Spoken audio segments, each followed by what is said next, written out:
Techno Saturday, and I'm gonna sing a song for you. I'm sorry, really, only like 2 of you know what that was referencing. Apologies. Who's in the chat today? We got Josh Holiday. Happy Saturday, Josh. Woohoo, it's that time for Live Society. Acid Bat is in the house. Stereo Decor is here. And our fearless leader, Max Wild. It's showtime! I'm sorry, I'm feeling a little cheesy today, apparently. I love it. We're listening to this dark, moody techno music, and I'm like singing songs and hamming it up. I love it. It's the contrast. It's juxtaposition that keeps it interesting, I should hope. Hey, Scromantis. Nice to have you back. Low-key start for today. Let's get into it. Ooh, I just noticed something.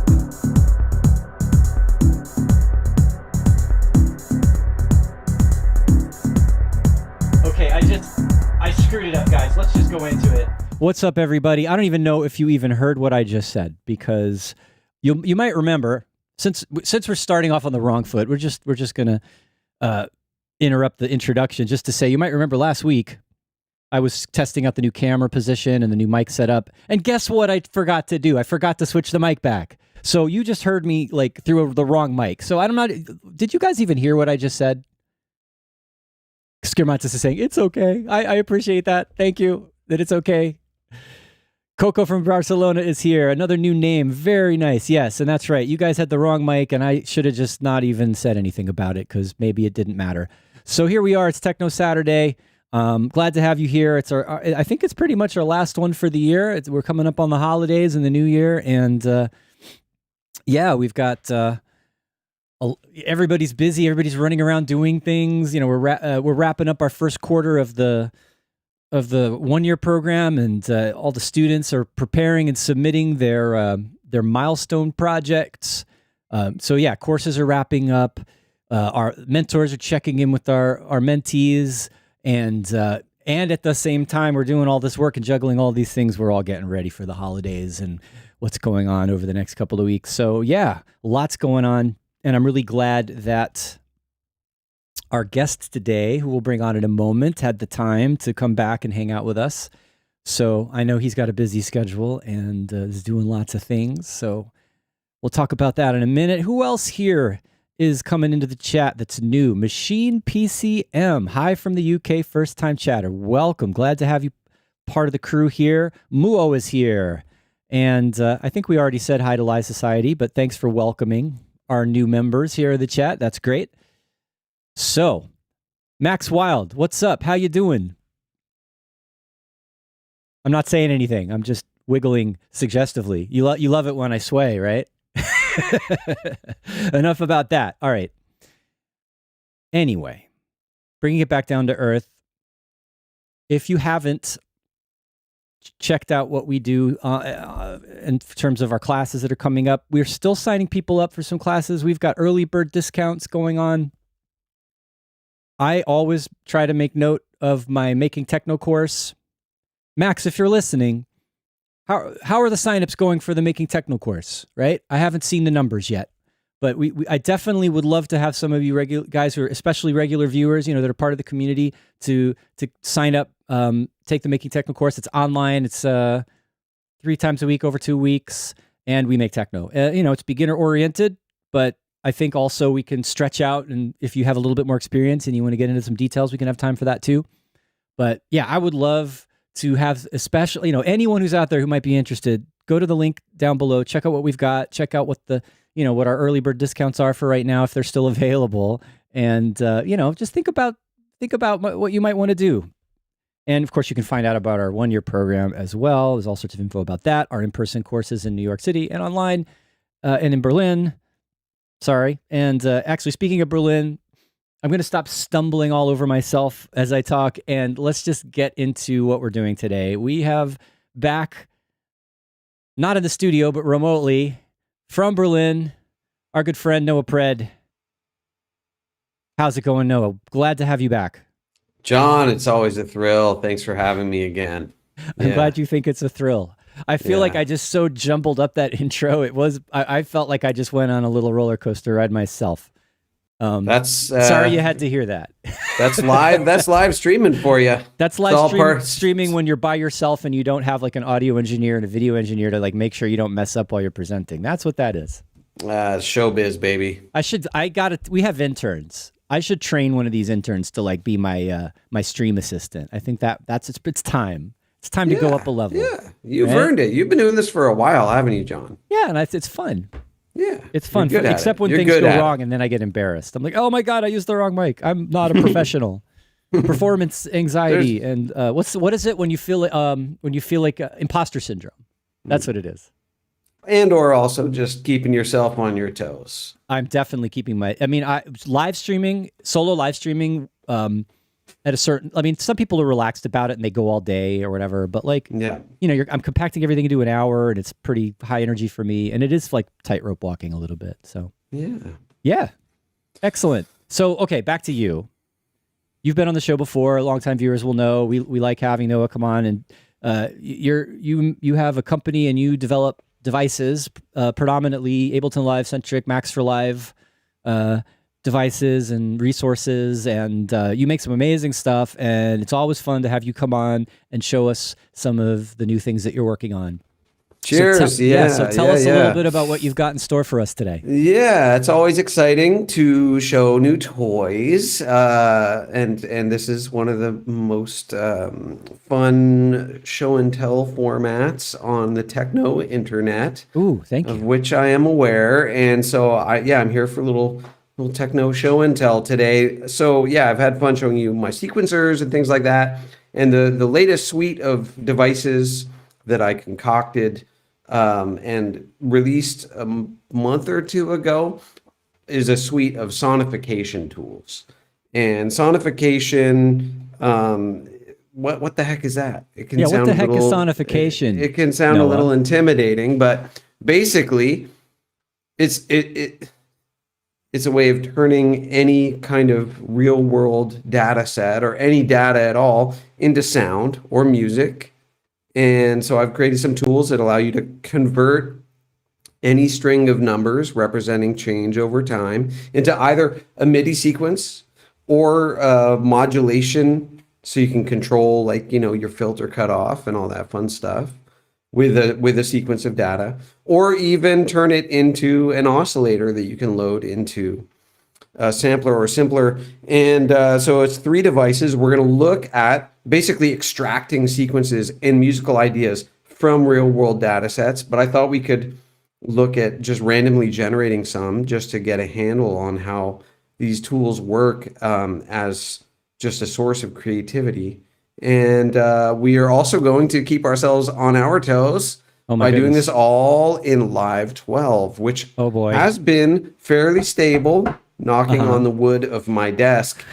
But some of the new Mac stuff is not always cooperative. So well, no, that's good to know. And they're still in beta, to be fair. To be fair, I don't know if it's even in the public beta yet. Is it? Perhaps? I'm not sure. They're starting to open it up to more people. I've noticed. Starting to roll it out. Yeah, they had their, secret NDA signing, only certain people knew about it, period. And now it's the cat's out of the bag. So yeah.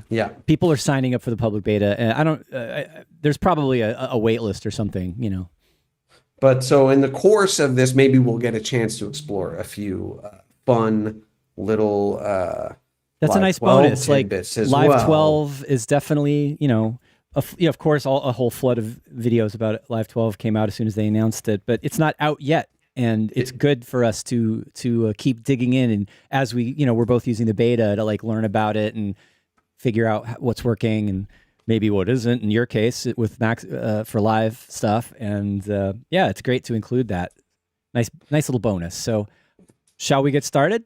Sure. Are you able to see my screen? Yeah. Let's get you over onto the stream here. Where is the button? Oh my God. See, this is where I have imposter syndrome. I'm like, I couldn't find the button. It's easy to get lost. I know how many controls you have over there. It's like basically sure. Starship and I'm going to adjust of... the crop on your camera a little bit, because you're like more laid back now than you were earlier. So you're messing up my shot. It's all good. So let's see what you got here. So yeah, I've got this suite of sonification tools, and I think the easiest one to sort of wrap your head around, for starters, is the data MIDI. And this allows us to convert any string of numbers up to 2048 in total into a MIDI sequence. And so I can type numbers in here, 23, 42, 55. Mm-hmm. I could do negative numbers, -2, 3, 4. And I'll do a little 77.77, because you have float numbers as well. Sure.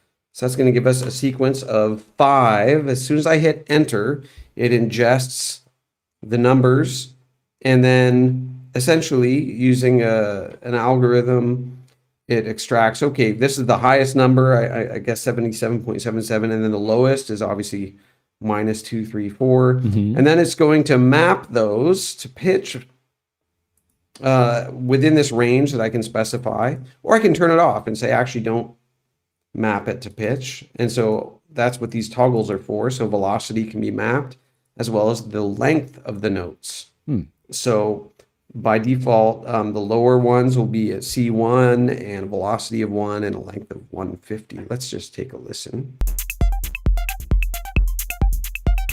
So I've got some randomization here on Meld, which is the new synth. Yep.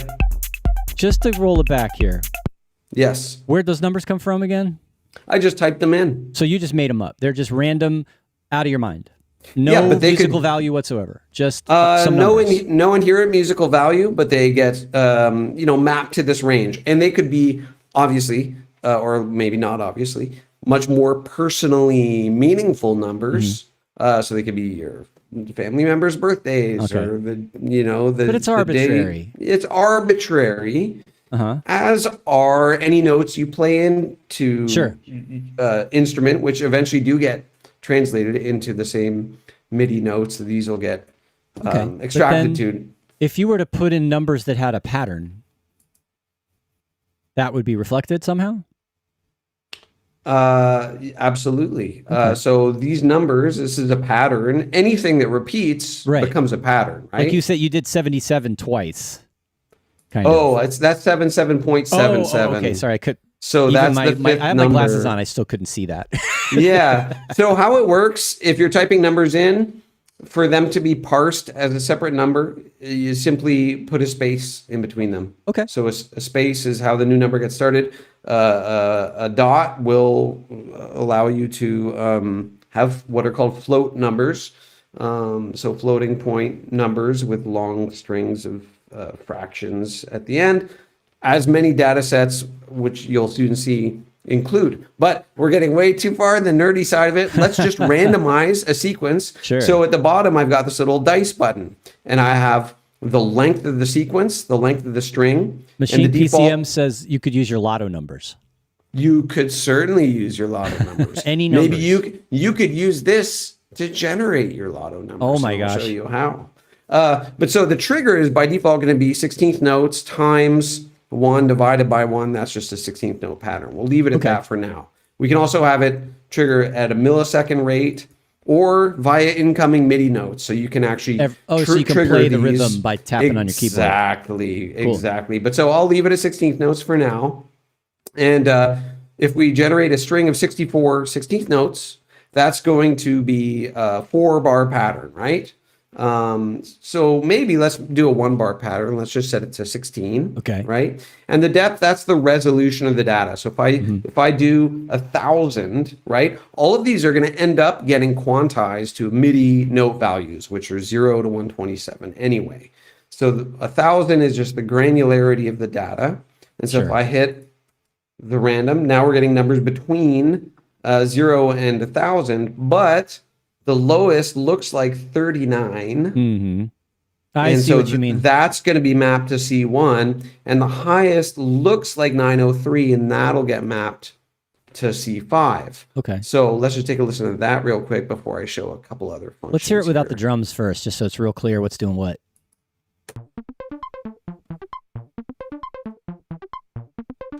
So that's a happy gap little there with a pattern.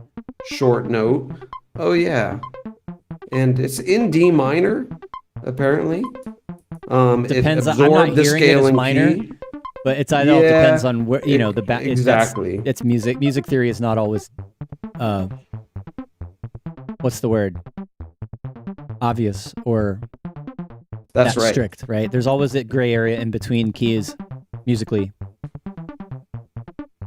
So now that I put it with a root of D and going 2 octaves up, it's sounding a little more minor than with the previous thing. Oh, yeah. No, so what's really cool is I can expand and contract that range of pitches in real time,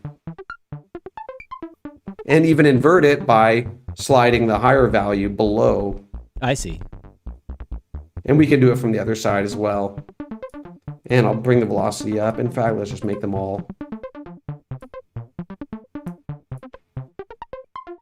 Now you're playing a monophonic sound, and we're hearing some variation in the sound because envelopes are sometimes not re-triggering because the lengths are overlapping. I think that's what's happening. Yeah, exactly. So there's a little extra variation happening due to the synth. I mean, you've already made like patterns for like different tracks, like in a second.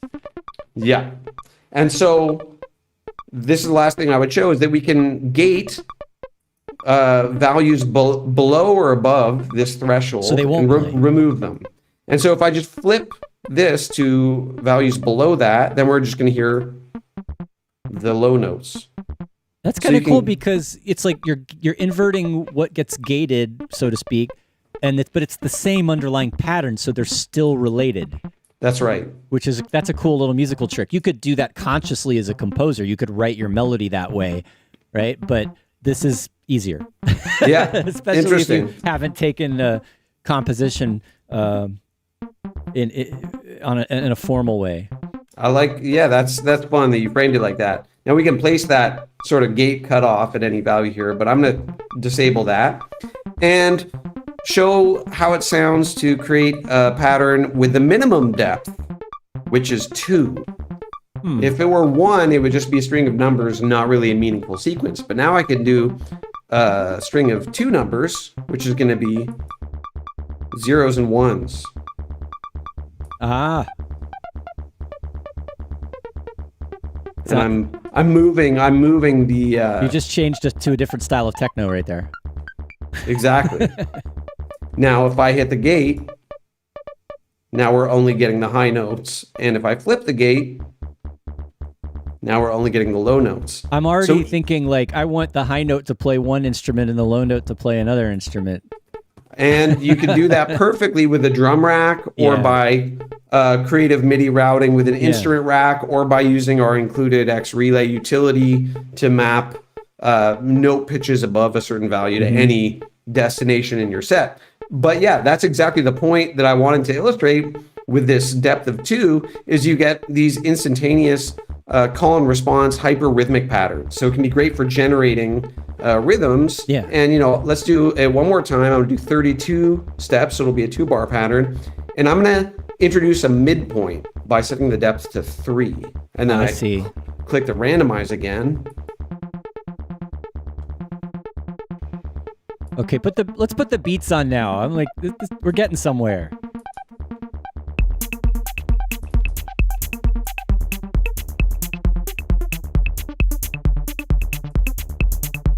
So as you expand and contract the range, you get all these really dynamic expressions.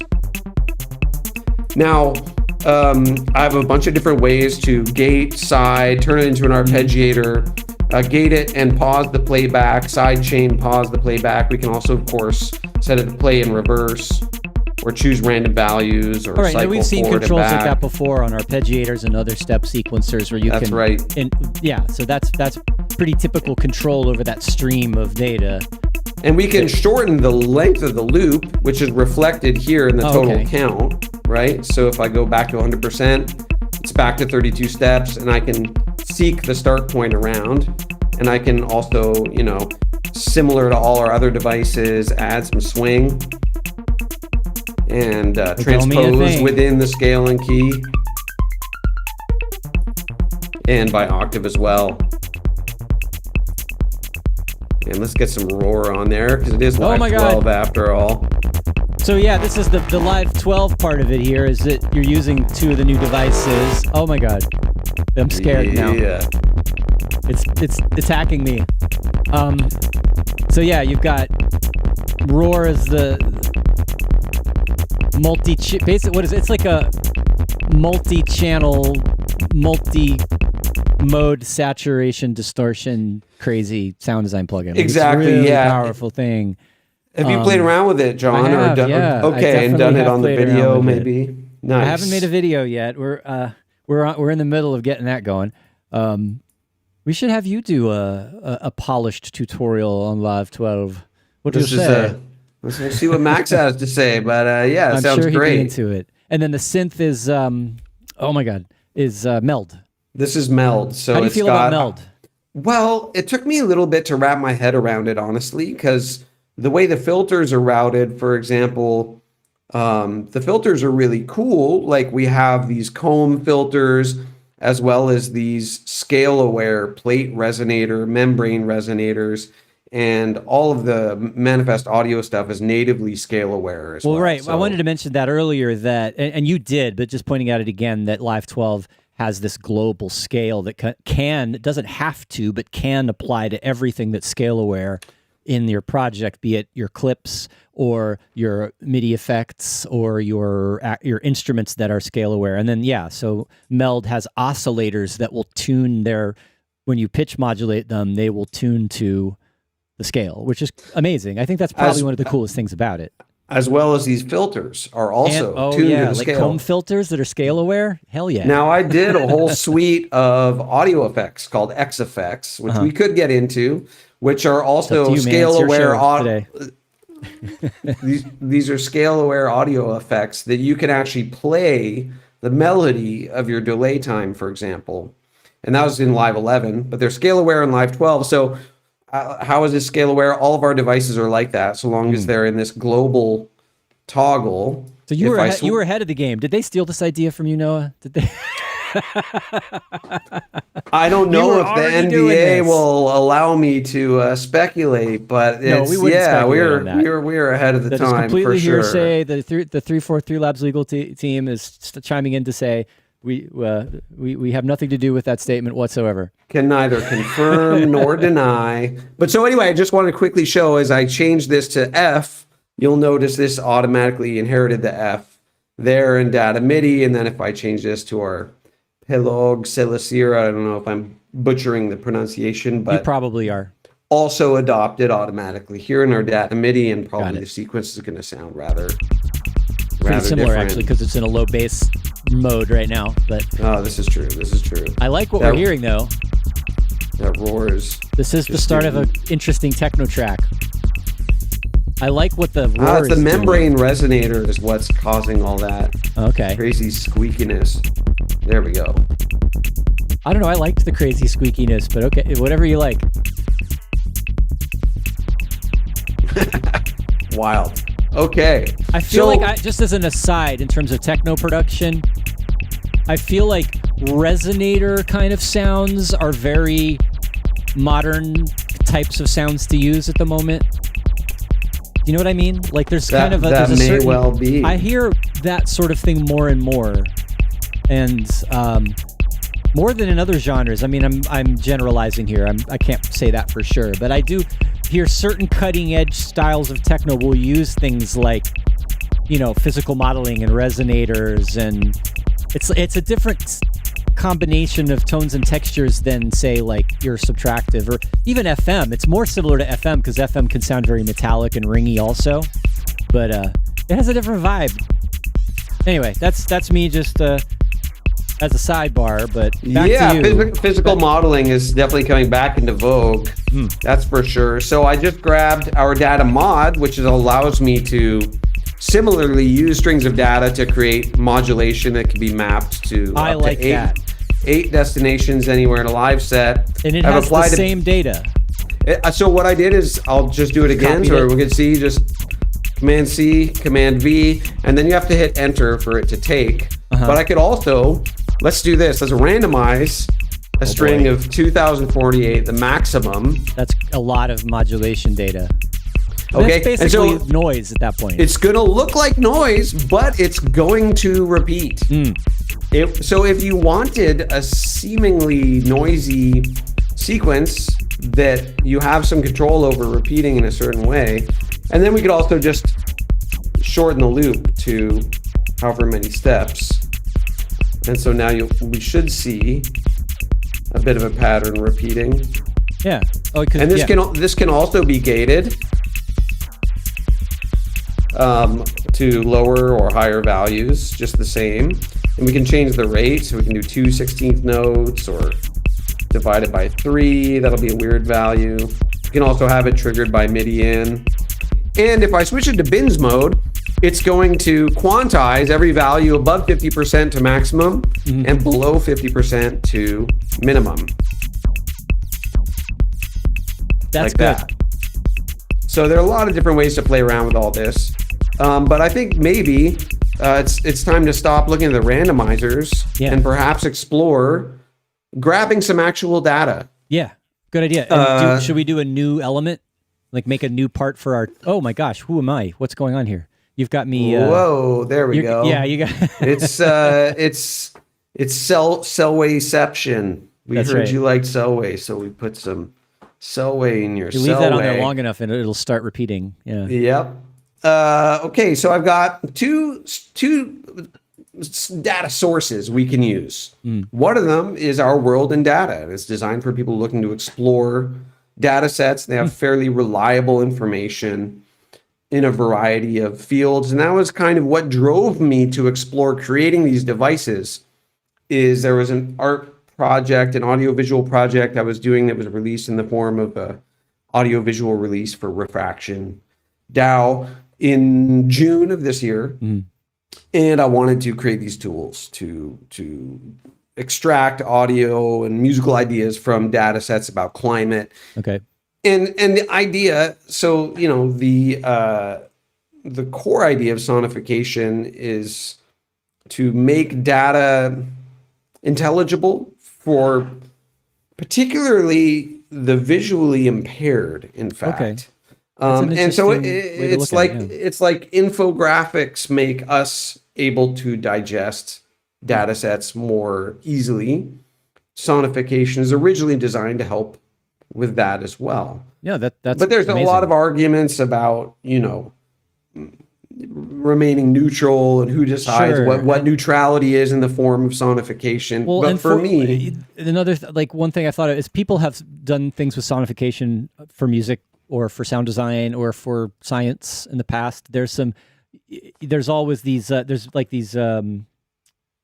viral posts where there'll be some kind of, like this is what a black hole sounds like or something like that, and then so you're taking this NASA data or this, about a star or a planet or whatever, and it's up, the human decides what it sounds like. It's not actually an audible frequency.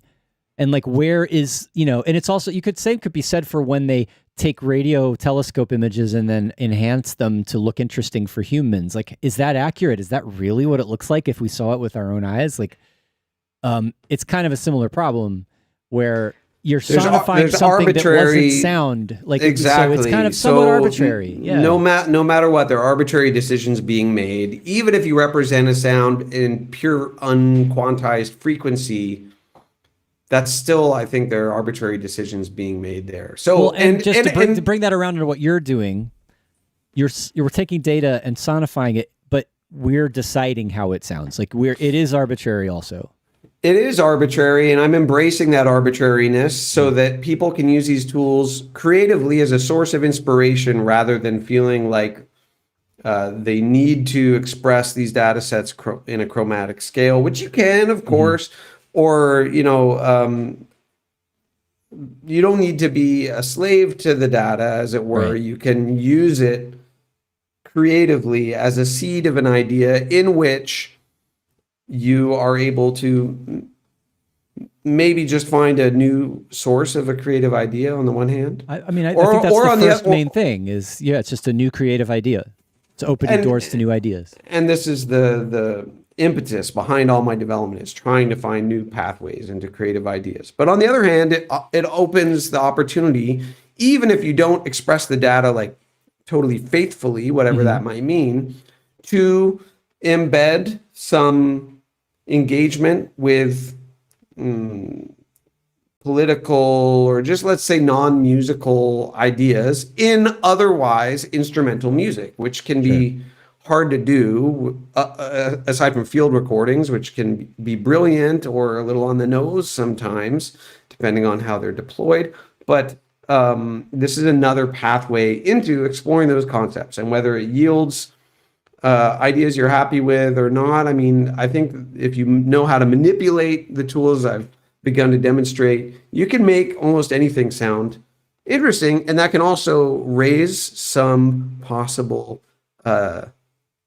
important discourse around, do you want to, for example, sonify tragic civilian drone casualties through a major scale or something? There's another meaning there of like what the data is from. The data might have social ramifications, political ramifications, emotional, like there's that's where for art, the conceptual stuff around the art and the meaning of the data could go extremely deep, couldn't it? Yeah. Well, here I am on this biodiversity page, and the reason I went there, because I'd never been there before, and I was hoping there would be some more volatility in the data. And here's one thing you learn as you get into sonification, as I only have this year, is that a lot of data sets are basically just giving you ramp up or ramp down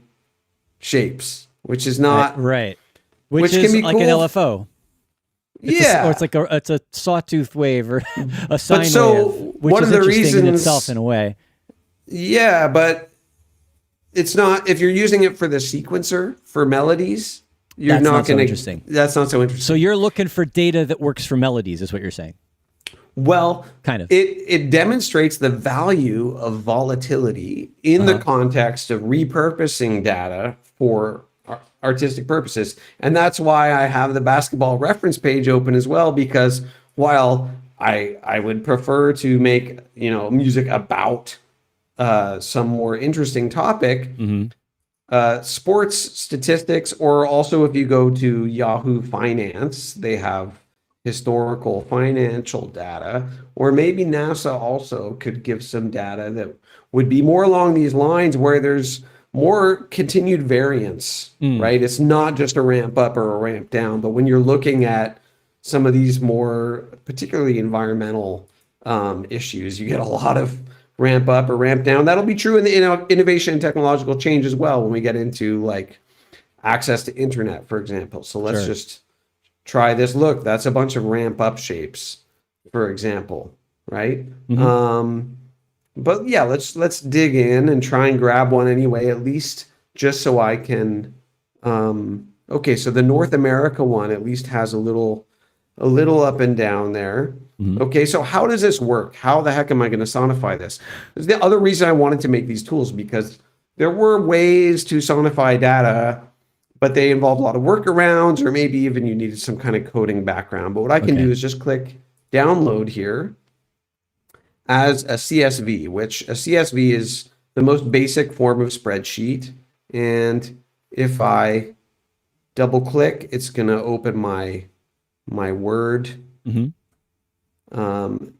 editor, which I use the free LibreOffice, and it says, okay, how do I want to delimit this? Yeah, by comma. Okay, good. And I'll open it up, and we're going to get a spreadsheet, which isn't that what we all want to do? Make techno from spreadsheets. At the end of the day, let's be honest. I don't know about that. No. Come on, you open live session view. It's a spreadsheet. I have joked about that. We did a workshop or masterclass here recently, and I was giving a little beginner demonstration on the session view, and I said, yeah, it's like a spreadsheet. You've got columns and rows. So yeah, totally. So I was looking for, okay, so here's the world access. North America was the one with variance, but I can't see the North America column here. I'm going to try and do a Command F. That should be enough.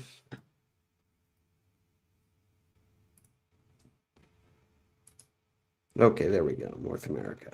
So let's sonify the North American internet access from 1990 to 2020. Nice. How am I going to do that? I'm just going to shift select this range of cells, Command C, and then go back into Ableton Live, and I'll just Command V, paste it over our previous baseline, and hit enter. And it happens to be 31 steps. So what I could do is tell it to reset every 1 bar to make it. It's going to play it's going to play the first step twice, I guess. Let's take a listen. I'll disable the data mod. Yeah, I was just going to say, for now. That's going to be extra complicated. Let's hear what it sounds like. Yeah, I'll just remove the mapping. Uh-oh. Internet is acting up right now. Dropping out a little bit. Oh, really? That's okay. Seems to be stabilizing again. Okay, so let me... Oh, it's only looping the first bar. So let me go back and set the reset to 2 bars. Let's hear the in a higher octave. Yeah, it's down to...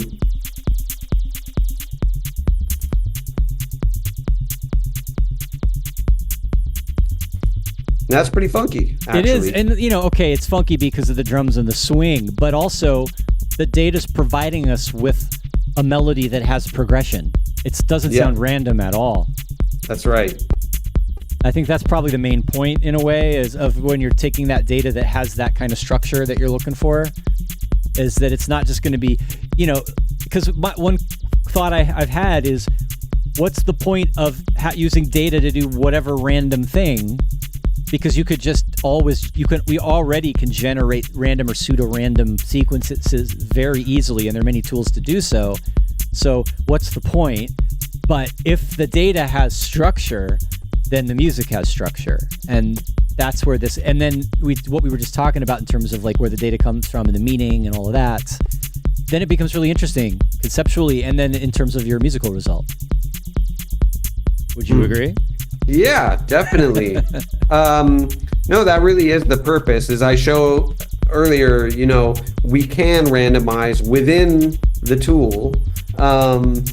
So if you just want random, it's right there. So what's the point of that? The point is to find data in the real world that gives musical structure, as you say. I couldn't have said it better, in fact. I also like this as an idea in terms of composition, using this as a composition tool.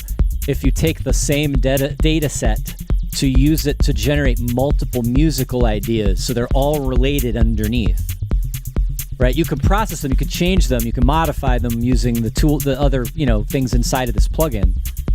But like just taking this same set of data and adding another layer to I'm trying to get you to add another instrument. Well, what I'm going to do before we add one more instrument, which is definitely the next plan, is let's, I don't want to waste more time on the website. So let's just grab another string of numbers here. Okay. And let's take the Nigerian internet access for some reason, because the reason is it's easy to hand, and copy and paste that here and hit enter. And it's prior to it. And this is set to receive pitch in. So now this sequence will transpose this one. Now, if they're both at 16th notes, that's not going to be so interesting. But if I set this... The first one is going to be slower, right? Well, that's what I want to do, is set it to a slower interval of just a whole note or one bar. And so let's... I don't know what the appropriate range is here. We're in this F Palog scale. So anyway, let's just see how that goes. Starting very low. No need to. It's also starting with zeros. Down. Yeah. So nothing should be happening, probably. So the zeros are down here at C1 exactly. Yeah.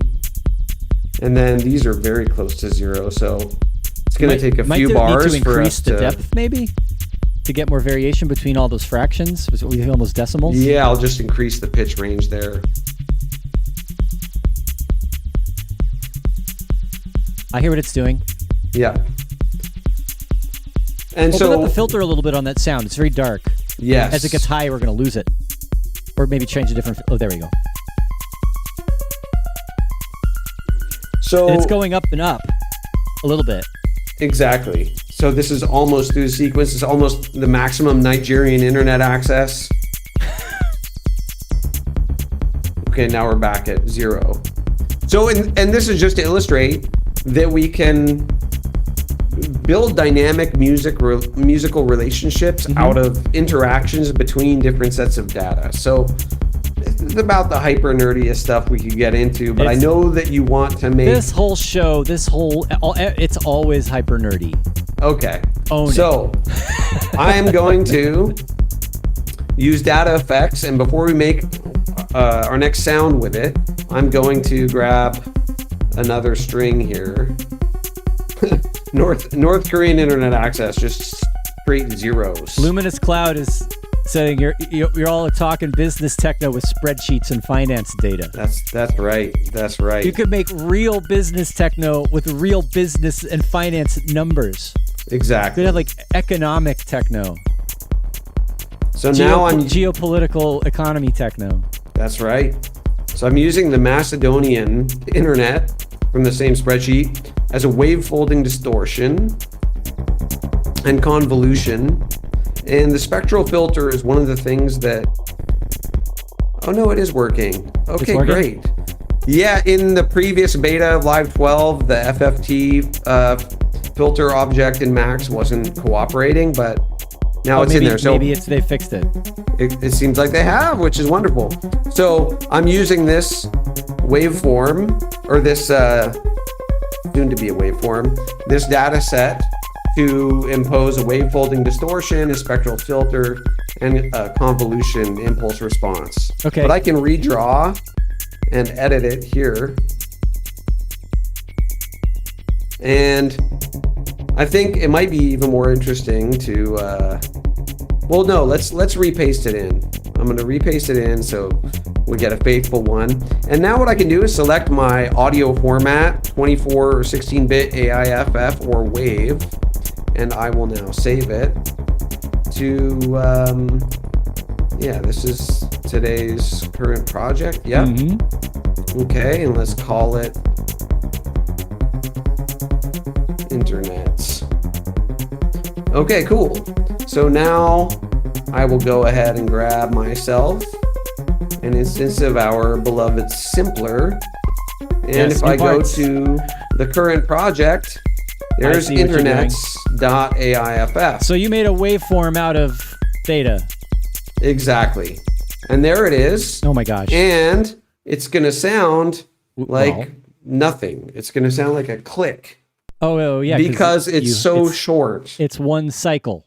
It's one cycle, one and we wavelength. and that wavelength is only made of 31 samples. Oh my gosh. So when I turn the looping on, Oh, it's boy. going to be really high pitched. So I'm going to bring the I volume see. down, and I'm going to make sure I play a lower.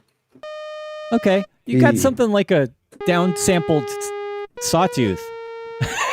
Well, and we can see in the shape, it's like a slightly irregular ramp up. Yeah. Which is what a Right? sawtooth That's is. It's a ramp. basically yep, it's a ramp up, not a ramp down, but it's a ramp nonetheless with a few little curvy bits. I would think And- it's going to take a lot of trial and error with different types of data and different amounts of data to get interesting variations in waveforms.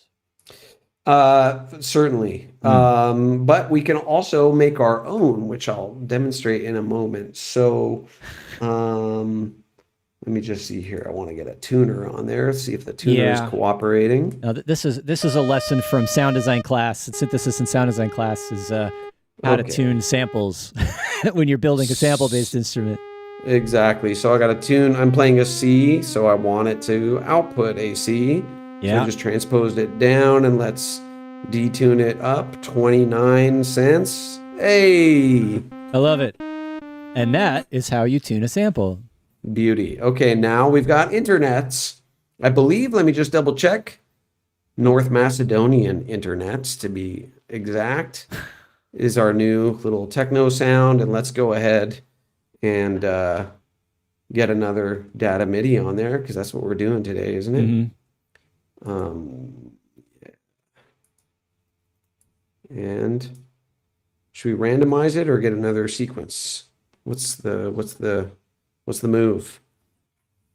Well, I mean, we were talking before about using the same set of data to generate different parts that are related. So could do that. Yeah, or you could do something so new. Actually, let's do that. I'm gonna grab that North I love Macedonian that you've sequence. got Macedonian, this data from Macedonia. I was just remembered that I knew a guy who was a rave promoter back in the 90s and also became a booking agent and worked with some huge DJs back in the day. And then he was from Macedonia, and he ended up being like CEO of a company called Invest in Macedonia. Oh wow! And he was working at a very high level in terms of like working with big corporations and government and getting money invested in Macedonia. And I bet you he's got some good data. We can get on the horn. So what I did with this one is I decided I want to play it in reverse, because that okay. bass line is giving us a nice up ramp. Maybe go this one in down. contrast could go down. Exactly. Well, that's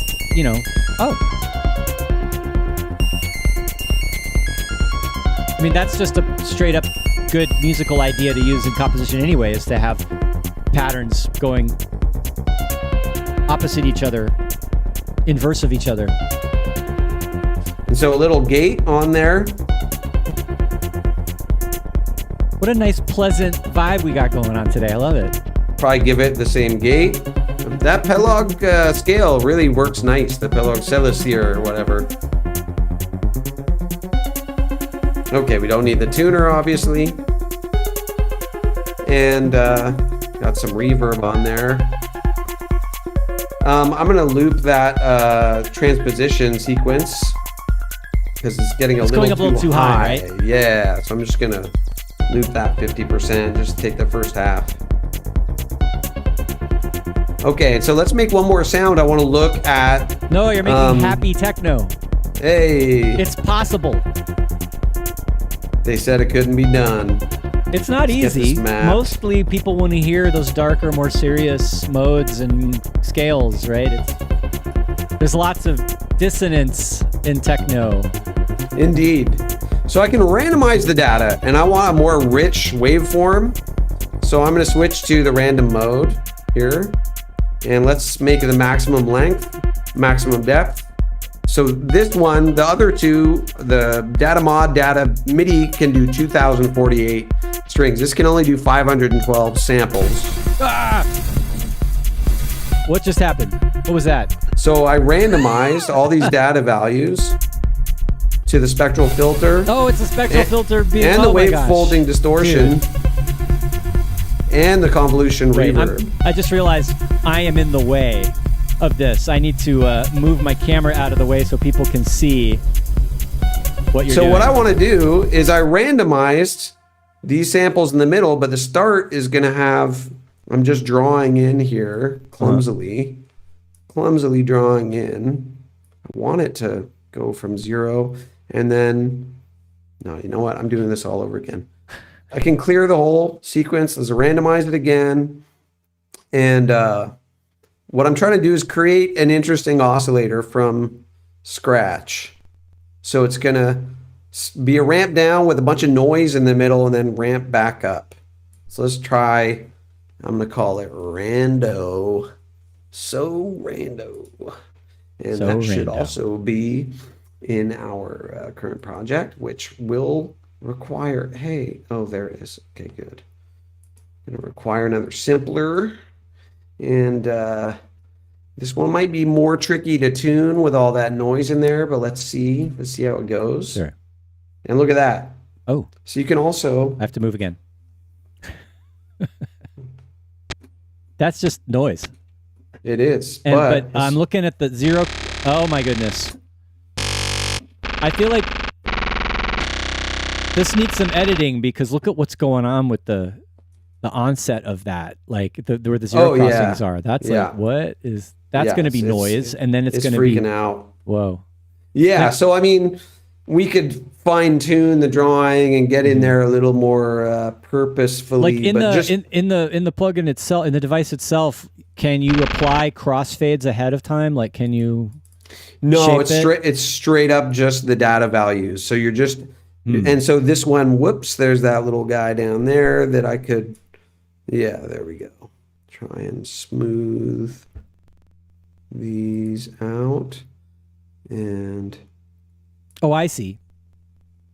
If I might So make we're- a so it'd be nice to A suggestion? expand this view. Yeah. well, not just to Please. expand the view, but if you just added a little button that like does some math and like smooths out the zero crossings at the end, so it does, where it loops or that's- interpolates interpolates it, so it.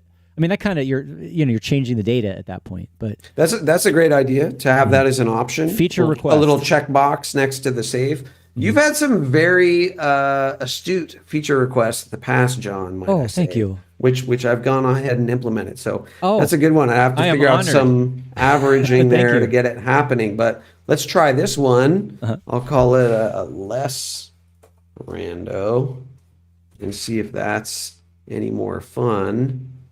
Okay, less rando. How are you? I'm having fun making my camera fly around. Oh, see, that's it's still buzzy, but it's that's good.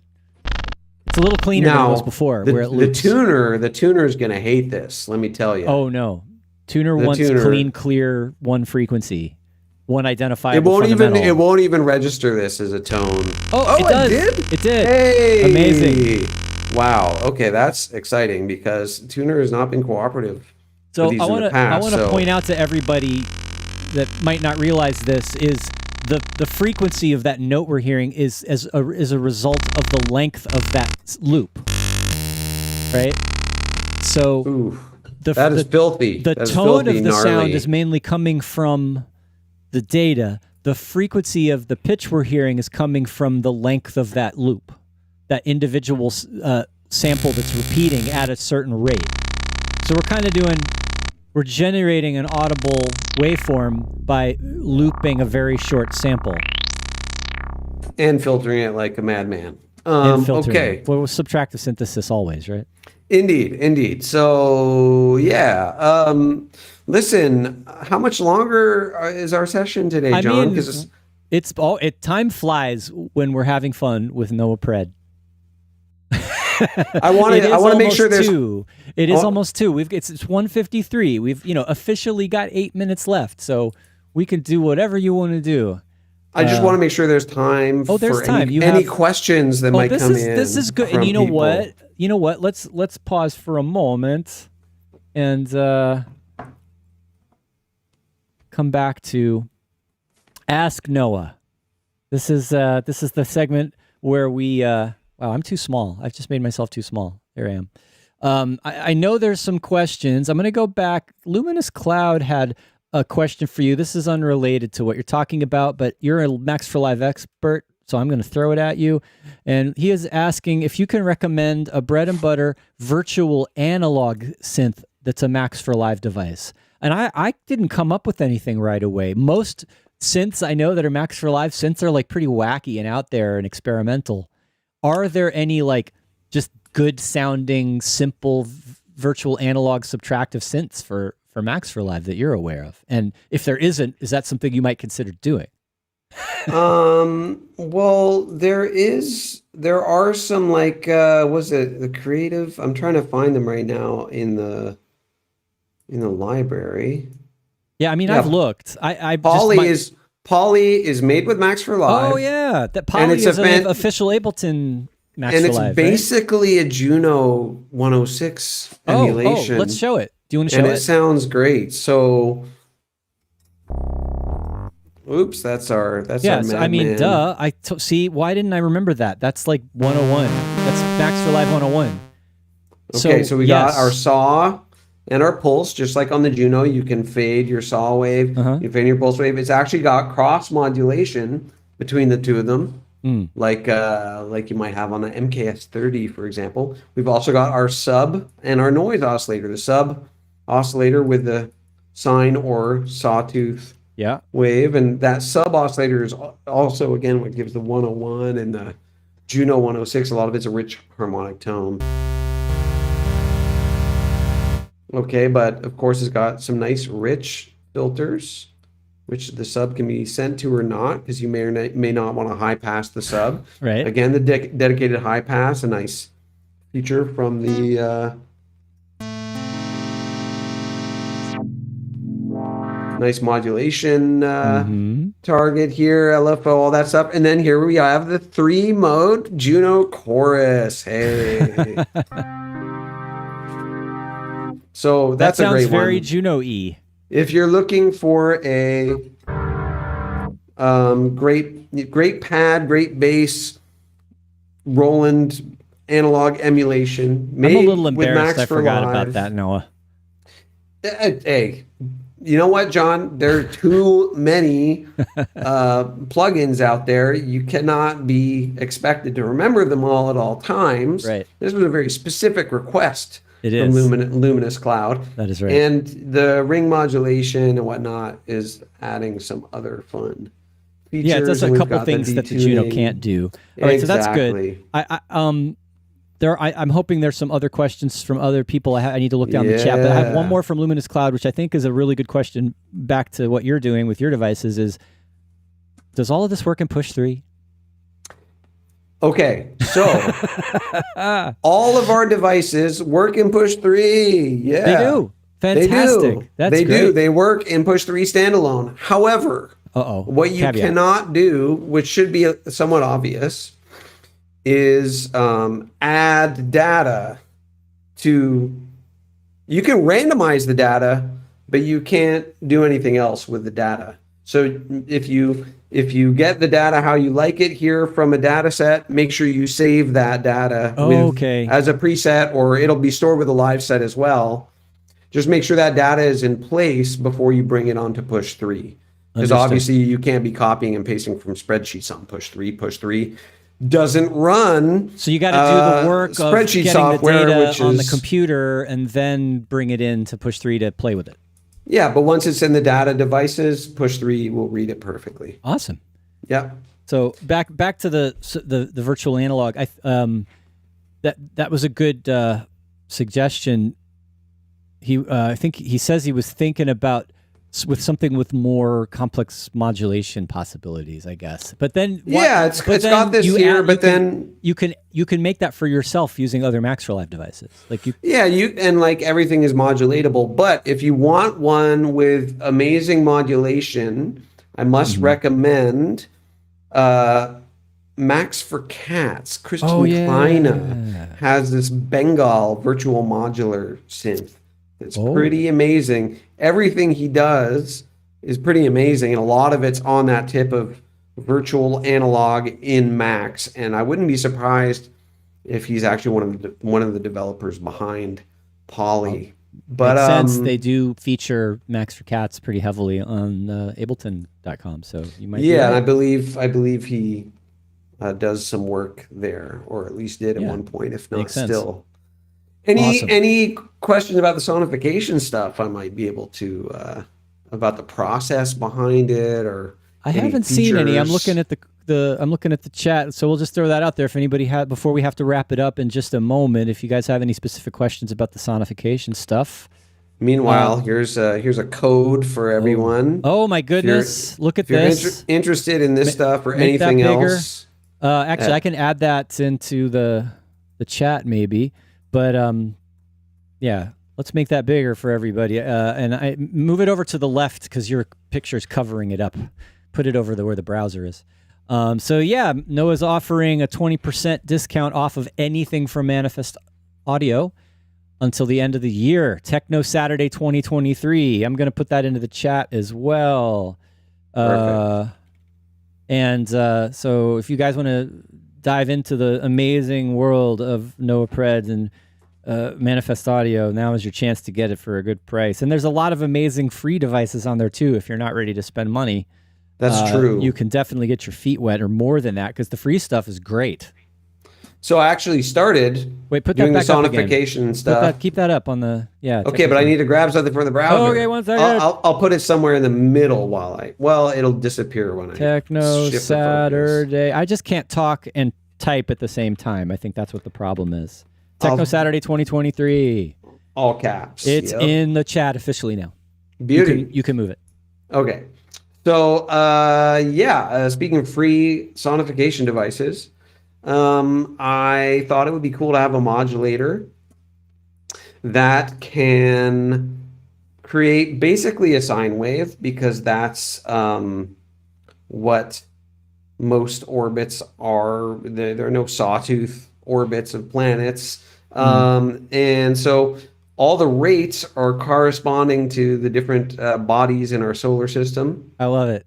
And then you can choose the orbit or rotation. Now it's not doing anything because it needs an instance of Cosmos. And Cosmos is what tells all these devices to maintain the same relative rate. I love this concept. It's so fun. The relative planetary rate orbits corresponds to 1 Earth day. If 1 Earth day is 1/16th note, then the 1 orbit of the moon, which is 656 hours, would correspond at this rate to 3.08 seconds. But you'll see if I double this to 2/16th notes, then it becomes 6 seconds. No, if you have time, we're going to have to, I was going to say, we're going to have to go long and demonstrate this.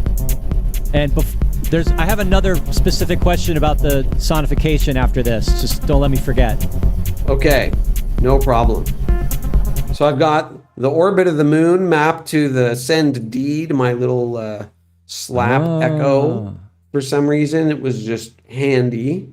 And I'll go ahead and grab another one just so we can see.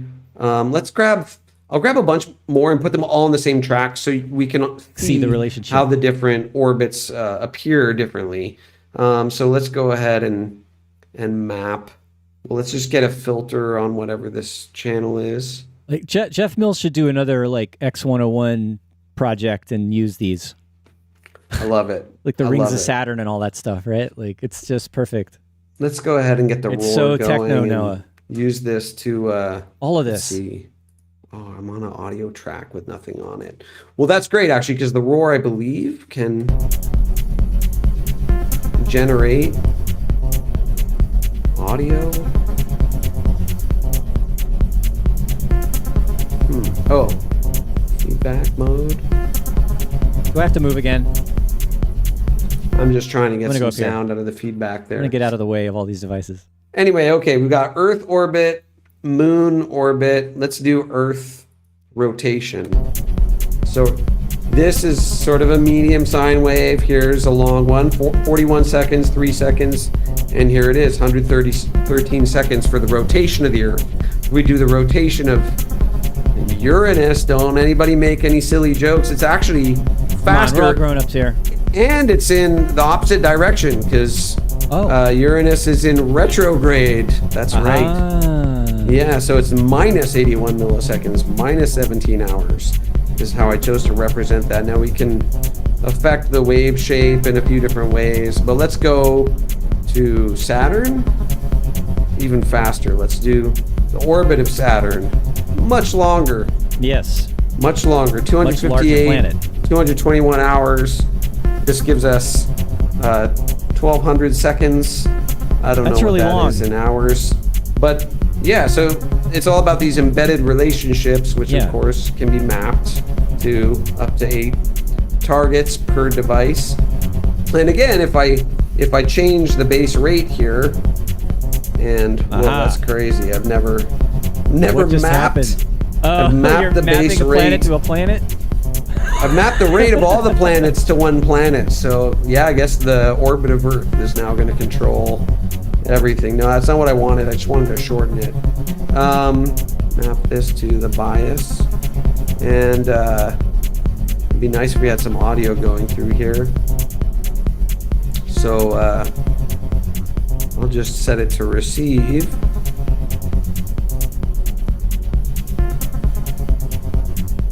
Getting weird. No, it's good. I'm glad by the end of the session, getting just a little bit crazy.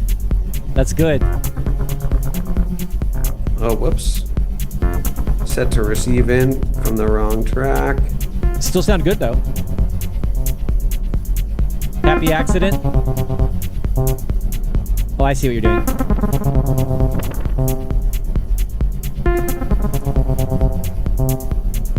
So you're using roar to resonate now, right? Yeah, I'm using the feedback circuit. Ow! Ooh. God. Please stop.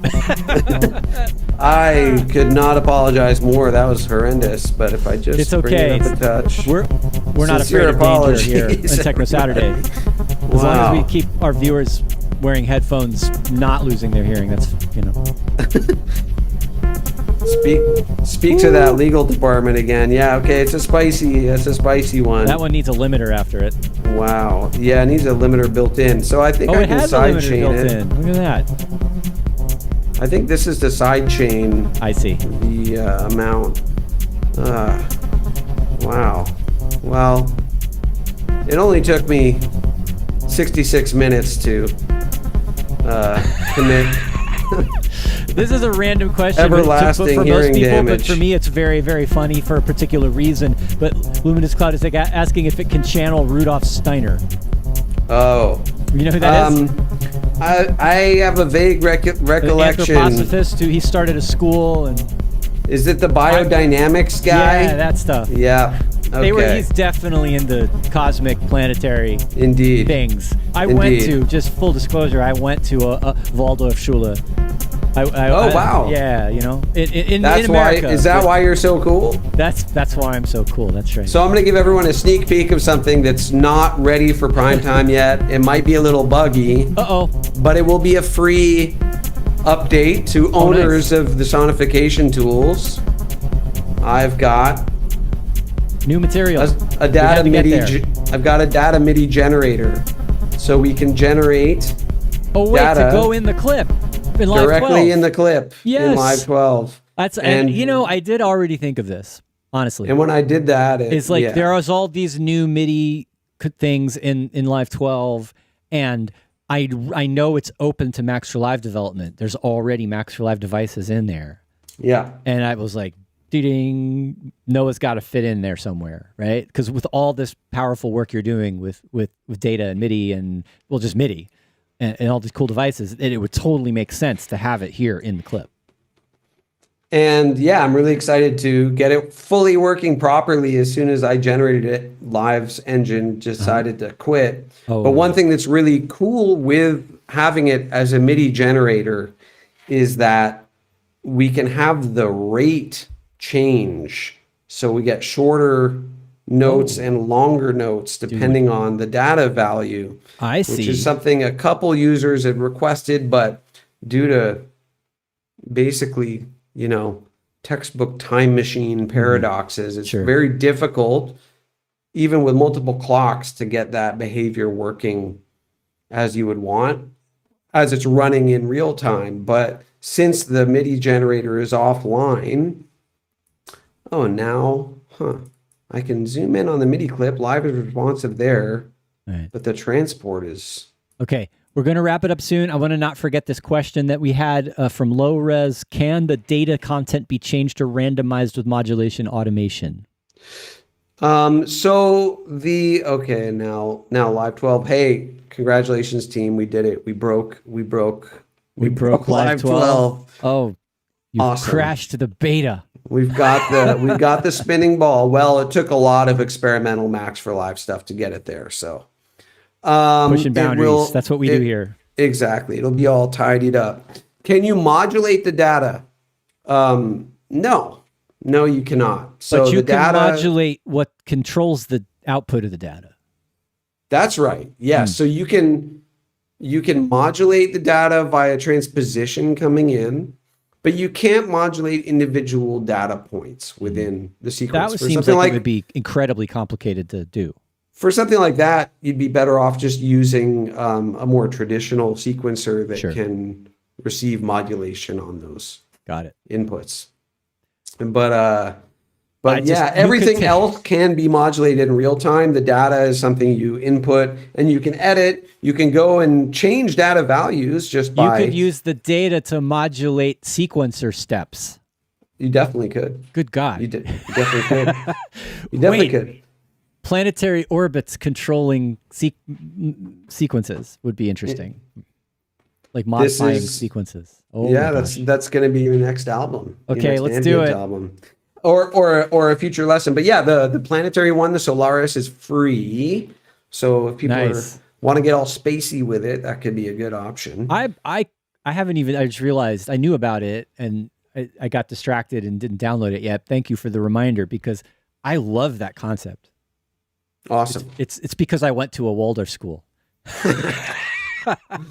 Well, I thought what I wanted to do, the challenge, right, was, okay, fine, you have some sine waves that are like loosely corresponding to these rates of orbits and rotations, but I wanted them all to remain relative, to remain in the relative scale. So it's a solar system with emphasis on system, because the systems thinking part of it is what got me as excited, if not more excited, than the outer space part, which is of course also always fun. That totally makes sense. Yeah. Well, I think we covered a lot of ground, and cool that we went over a little bit so we could squeeze in all this little extra stuff and the questions and everything. Thank you very much again for being a very interesting and informative guest on the show. It was really cool. I just want to thank everybody for watching today. All of the new viewers that were here, awesome. Glad to have you. Please come back. I'll remind all of you to please check out what 343 Labs has on offer. You know where to look in the description below. We've got links to everything. I'm going to plug my Making Techno course one more time.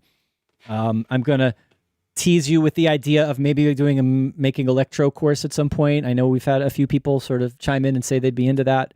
So let us know.